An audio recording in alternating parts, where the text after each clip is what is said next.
Well, hello YouTubers. Right, today I'm going to be converting the clip-on bars on my SV650 to the standard rental bar. I've got the kit, so this is going to be more of a, how can I say, sort of a diary on my part, I suppose, on the job. So it's not a tutorial at all. Just show you around the bike.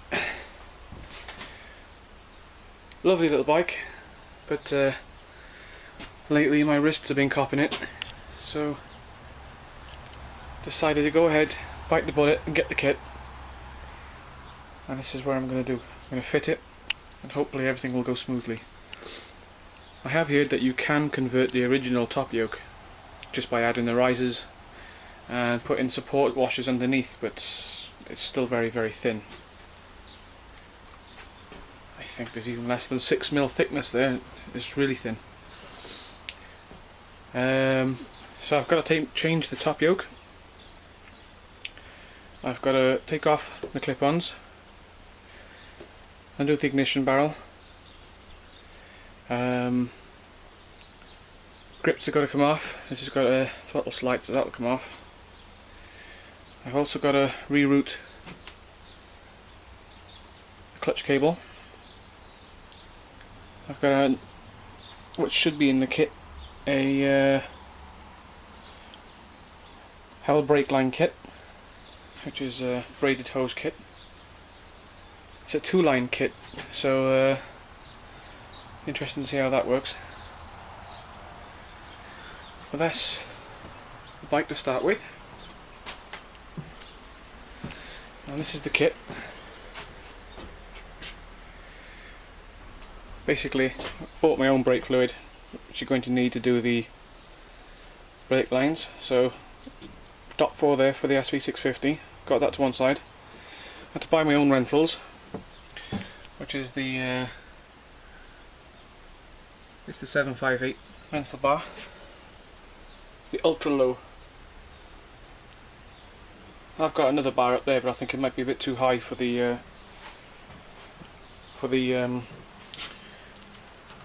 cables that come from there to the switch gears, and I'll put extra strain, so I thought I may as well just stick with the ultra low bar. Plus the ultra low bar doesn't interfere anyway with the top there. Right, this is the kit. This was ordered from CNC Topyokes. Got it from Matt. Took a bit of time getting here actually. I've heard of other people waiting 6 weeks. I've heard of other people waiting 9 months. Well, this one took a month. And this is the kit. I gotta say, it's not very well packed, but packaging. And what can go wrong really with what's in there? I'm opening it just as I received it. So these are the brake line kit. Let's see on there. 03 onwards SV650S. So those are the brake lines. This is the throttle cables. Slightly longer than the originals apparently, so you don't pinch them or snag them or stretch them in any way. Almost looks second hand, but I don't know. No, should be fine. And let's have a look here. Right.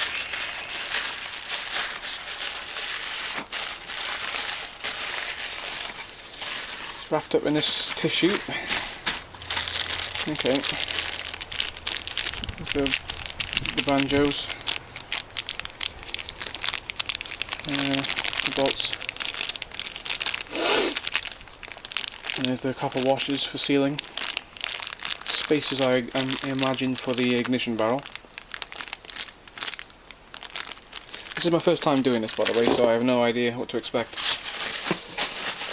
People say it's straightforward, some people say it's much more difficult than they thought, so I'm going in with an open mind. Let's have a look what we've got here. Okay. These are the top clamps then that bolt down to the top yoke. Nice quality. Very nice quality actually. Fully anodized. Billet aluminium. There should be two of them. Alright, there's another one here.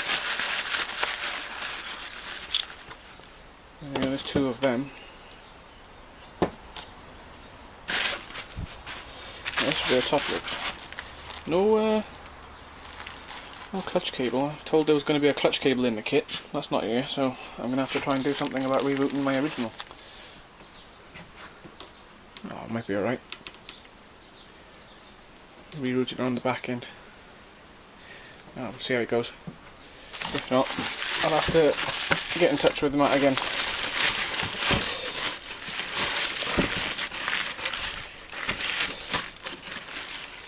There's the top yoke. Bloody hell, that's a chunky bit of kit.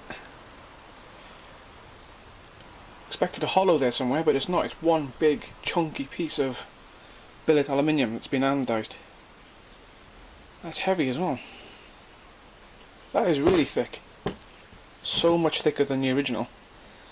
But this is why I went for the kit actually, is for safety comes first. And there we go, that's where I got it from.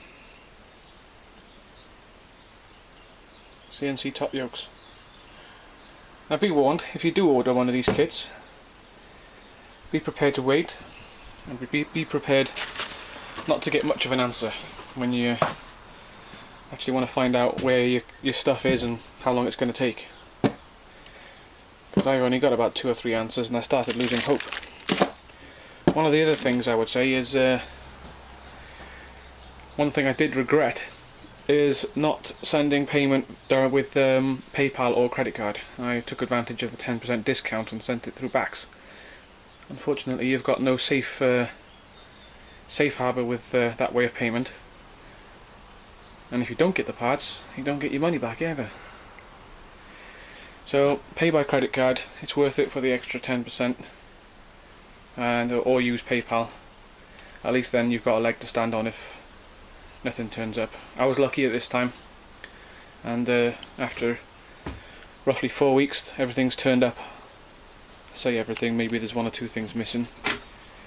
I think this, yeah, I've heard of other people having bar ends, and I've heard of other people having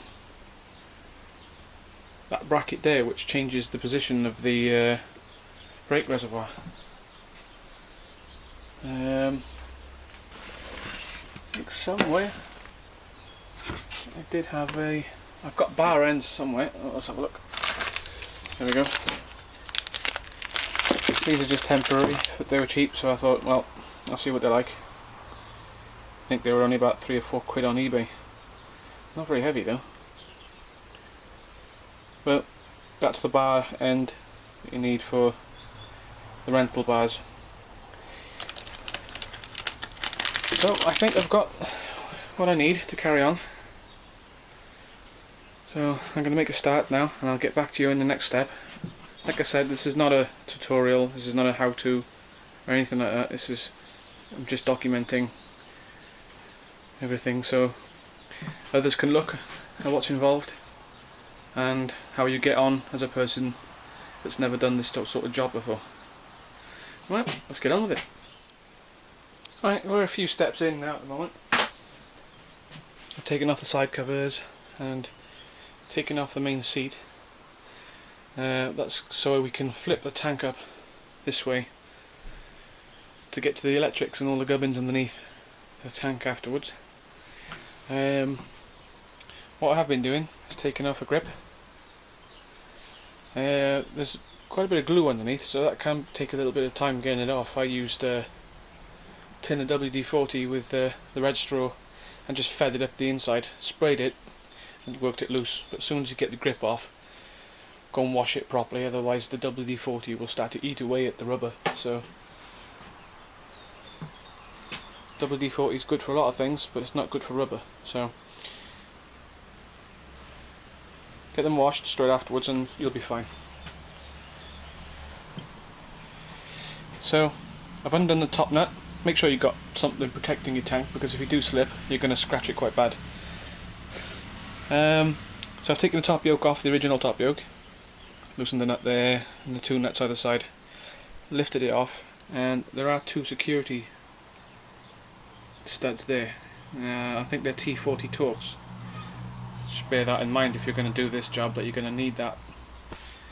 I'm not sure how tight they are, I haven't had a go yet, but just thought I'd better point that part out. So I'll attack that now and then move on to the next bit.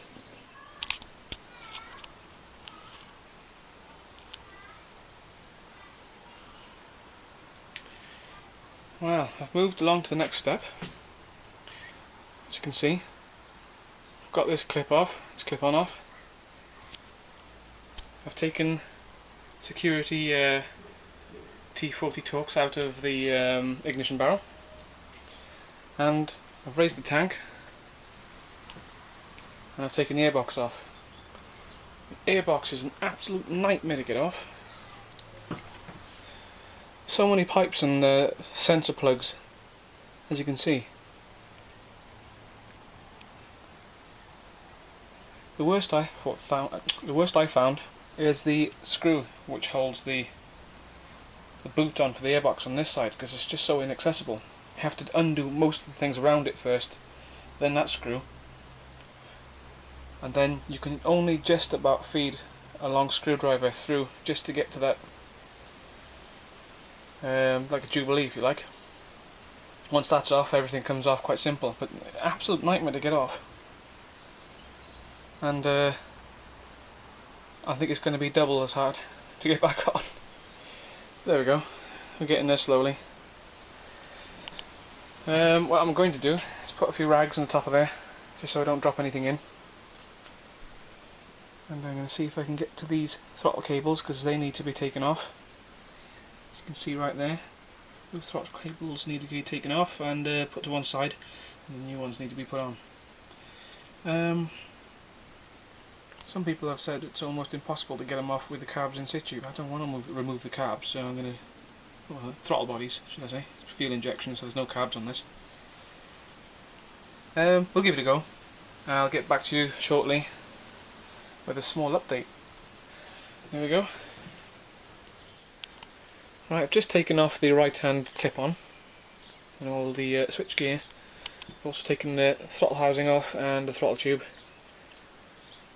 Managed to get the cables out with a bit of fuss, because it's quite deep down there. It wasn't as bad as I thought taking them out. Putting them back might be a different story, but that came out quite well. As you can see, I've got lots of rags and a jumper, everything, just to stop it, because you're going to scratch something if you just don't put all, take precautions against it. So I'd rather be safe than sorry, even though it looks a mess. Just to show you, these are the cables. That right cable there, that's the new one, and that's the old one to the left. You can see the difference in length. Not sure if that's about 10 inches longer on the new cable, but they're definitely needed apparently. So just thought I'd show you that. Another thing you want to do really is all the nuts and bolts and everything that you're taking out, take precaution and put them on something like a shelf to one side. So that's what I've done. I've put everything in order, kept everything in one position, one place, don't get mixed up, and then give yourself a good amount of workspace to work with. It's a tedious job, but it's coming along slowly. Just take your time with it, and it'll come along nicely, I think. Right, over around this side.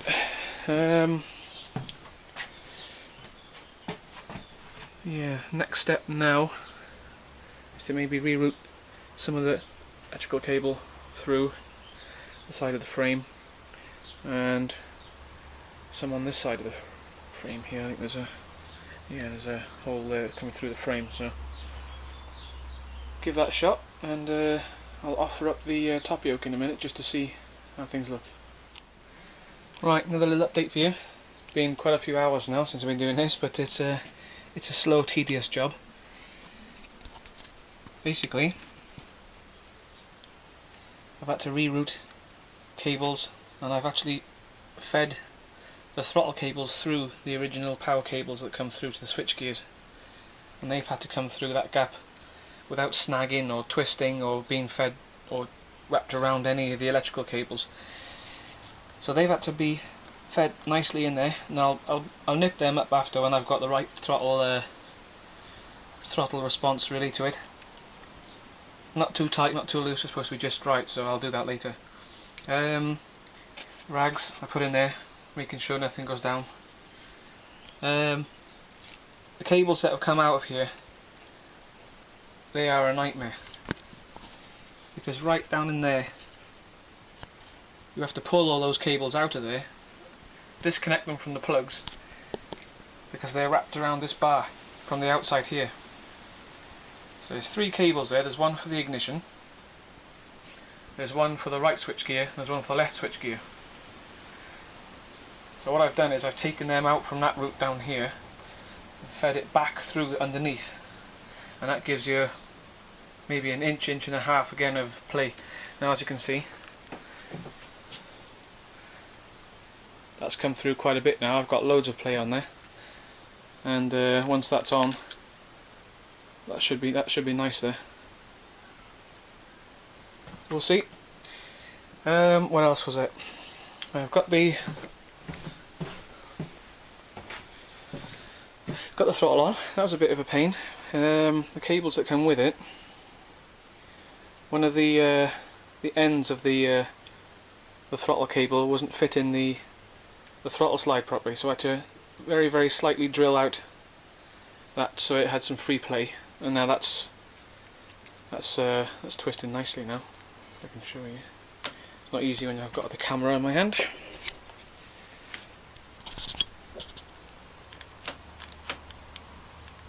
Yeah, that's nice there now. So that's freed up. Yeah, so I've had to reroute, just in case. I've rerouted the cable for the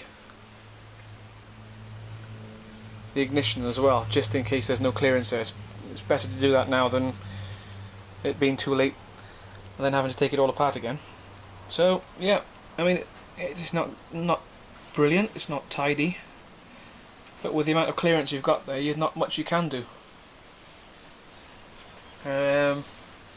Sticking with the original clutch cable because I wasn't given one in their kit, and I'm hoping that's going to do the job. I might have to unclip it from that clip there to give me maybe 1/4 of an inch difference, I'm not sure. But it's coming along slowly. We'll get there in the end. I've still got the brake lines to do and all that, so right, let's move on. Well, we're starting to make some progress now.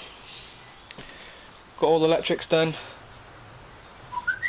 Probably rerouted them quite well. I've probably gone to more trouble with it than anybody else would have, but I have rerouted them quite nicely. Throttle cables are all nipped up now. I've got the yoke on, top bolt on, got the ignition barrel all bolted up. I wasn't happy with the screws that they supplied for the bottom of the ignition barrel, because you didn't have much. You only had about 2 or 3 turns before you nipped it up, so I put my own in there. Got the Handlebars on, nipped these clamps up, but I will nip them up again because I may want to adjust the handlebar position. One thing you will have to do, unless you cut off the little tabs, those little tabs there, those are locators for your switch gears. What I've done is I've drilled mine out ready. What I did is basically got the original, line that up, got the original clip on. I just marked it, wrapped a bit of masking tape around there, marked it, centre punched it, and then drilled a hole. Now it's done the job. I've already mocked it up, so that's fine. The next stage now, to get all the switch gear on, throttle, all the bits and bobs, the brake, clutch, see about the clutch, see how that's looking, and we'll go from there. Right, get back to you shortly. Right, we're in the final stages now of the conversion. And as you can see, it's looking pretty good. Got the clutch in. It's a bit tight down there, so I put some heat shrink down there on top, over the top of that metal pipe to stop it rubbing and scratching on the yoke and handlebars. So that's all I did, is put some heat shrink on there, got a lighter, shrunk that down so it gives it a rubber texture, if you like, just to stop it rubbing or catching anywhere there. Had to spend a bit of time fiddling about with the throttle. Nice there now though. Cables are a bit long, nothing much you can do about it. Might be possible to bring them out of the way somewhere over here maybe, not sure yet. Gearbox is back on, tank's back on. I've got the brake hoses off down the bottom there just to give me the stretch so I could get the brake lever on in place so I could offer everything up. Next step really is to do something about this brake reservoir. No bracket was given or nothing with the kit, so you've got to improvise there and do something yourself. Seat will go back on in a minute with side covers, and then it's just sorting out the brakes and that reservoir. Not looking too bad. Right, I'll get on with that and show you the finished product when we're done. There we go, this is what she looks like all done, finished. Looks very nice. All the brake lines all done as well, as you can see. Everything fits perfectly. With this, there's this little notch on the inside of this casing which I had to cut off because that's the locator for the bracket. So I had to tilt it a little bit because it did sit too far back, and all I did is put a self tapper in it then.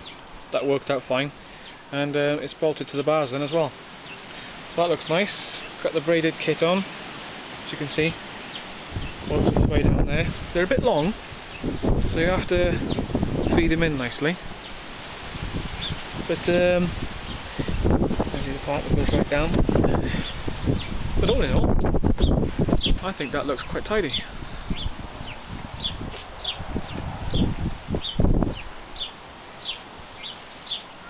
So that's the finished thing, all done, and we'll give it a test run shortly and see what it's like. I'm very happy with it so far, so I can't wait to test it on the road. Just give you a few more shots really, just in case you're wondering out. There's the locator, the brackets down there for the ignition. So that's the CNC Topyokes kit. Thanks for watching, and enjoy the test ride.